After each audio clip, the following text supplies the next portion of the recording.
Kalian tahu perusahaan Kodak? Iya, itu adalah perusahaan kamera terkenal yang sekarang nggak pernah kedengaran lagi kabarnya. Apa sih yang kira-kira terjadi sama perusahaan tersebut? Mari sama-sama kita bahas.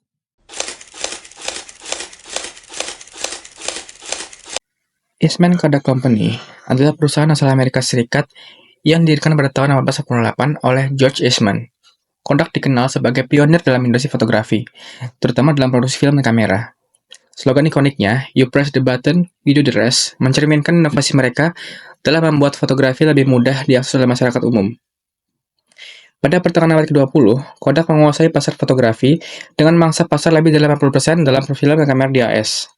Perusahaan ini sangat sukses sehingga namanya menjadi sinonim dengan fotografi. Meskipun Kodak berhasil memiliki sejarah panjang sebagai pemimpin di industri fotografi, mereka gagal beradaptasi dengan era digital.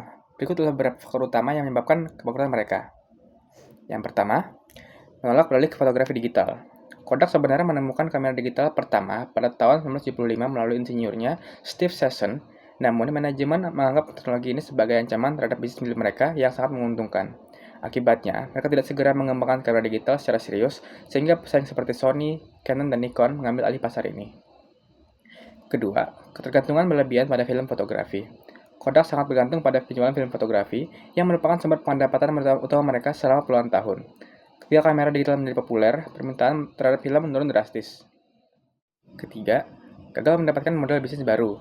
Sementara kompetitor seperti Fujifilm berhasil beradaptasi dengan diversifikasi produk, misalnya masuk ke industri medis dan bahan kimia, Kodak tetap fokus pada bisnis fotografi yang mulai kehilangan relevansi. Keempat, masalah manajemen dan investasi yang buruk.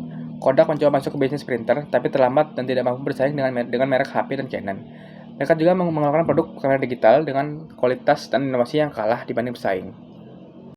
Selanjutnya, dampak kebangkrutannya. Pada Januari 2012, Kodak resmi mengajukan kebangkrutan di bawah Chapter 11 atau Perlindungan Kebangkrutan DAS. Beberapa dampak besar dari kebangkrutan ini adalah: yang pertama, menutup sebagian besar bisnis film fotografi; yang kedua, menjual banyak paten teknologi untuk membayar utang; keempat, dan kehilangan ribuan pekerja. Namun, Kodak akhirnya keluar dari kebangkrutan pada 2013 dan beralih ke bisnis baru seperti pencetakan komersial dan bahan kimia untuk industri. Apa aja sih yang harus kita pelajari dari kasus ini?